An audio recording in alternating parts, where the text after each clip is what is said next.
Assalamualaikum warahmatullahi wabarakatuh.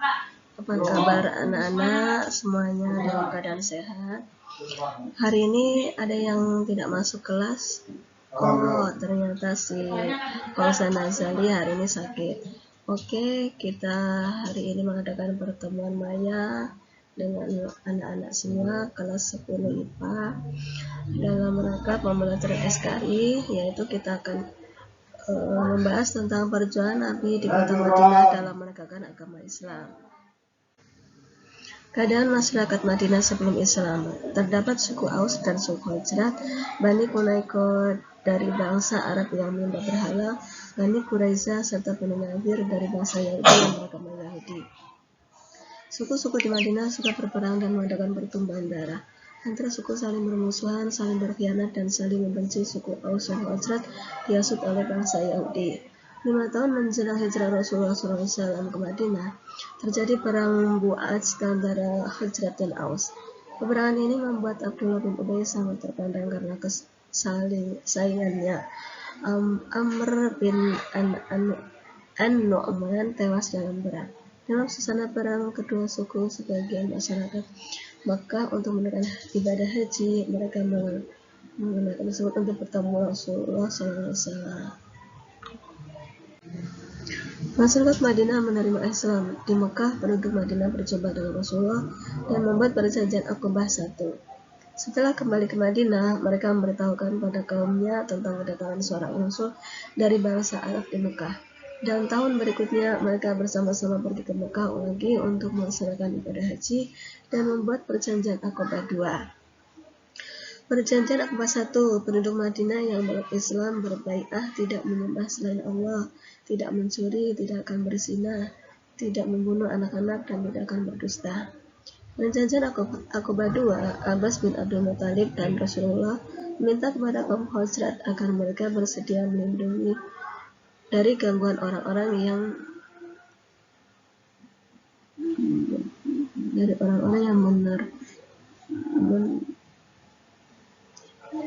orang-orang kafir. Hijrah Nabi. Alasan hijrah Nabi karena kaum kafir Quraisy mengetahui adanya perjanjian Aqabah dan kian gila melancarkan intimidasi terhadap kaum muslimin dan hendak membunuh Nabi. Nabi memutuskan untuk hijrah ke Yasrib yang ditemani oleh Abu Bakar. Sesampainya di Kuba, yang membangun masjid pertama sebagai tempat peribadatan Nabi di Yasrib, Nabi Muhammad mampu menata kehidupan masyarakat secara baik antar golongan Muhajirin dan Ansor dengan bersama-sama membangun masjid Nabawi. Golongan Yahudi di Madinah terdiri atas beberapa suku, yaitu Bani Nazir, Quraiko, dan Quraisyah yang menolak secara keras dan termasuk golongan orang-orang yang kafir.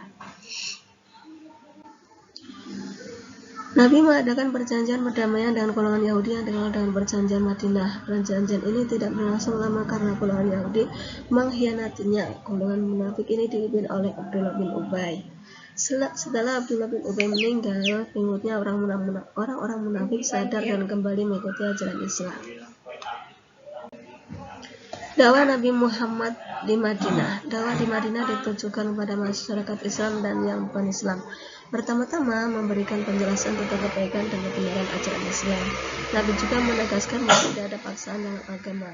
Seperti yang difirmankan Allah Subhanahu wa taala, Qiyas Al-Baqarah ayat 255, tidak ada paksaan dalam agama. La ikraha fid-din, dan Qiyas Al-Kafirun ayat 6, bagimu agamamu dan bagiku agamaku. Lakum dinukum waliyadin. Kaum muslimin berpedoman pada ayat tersebut dan melaksanakannya dengan penuh rasa tenggang rasa.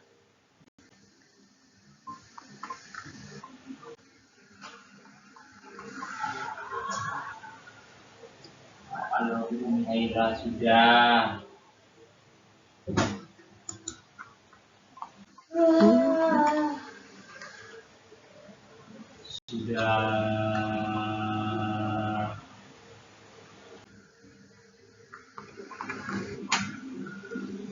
Belum disampaikan. Perjanjian Hudaybiyah. Nabi Muhammad SAW melaksanakan umrah ke Makkah bersama 1.500 kaum muslimin Madinah. Nabi mengutus Utsman bin Affan untuk menjelaskan kepada kaum Quraisy bahwa kedatangannya hanya untuk melakukan umrah. Namun kaum Quraisy tidak percaya dan menganggap perempuan itu untuk menyerang Mekah. Oleh sebab itu Utsman bin Affan langsung ditahan.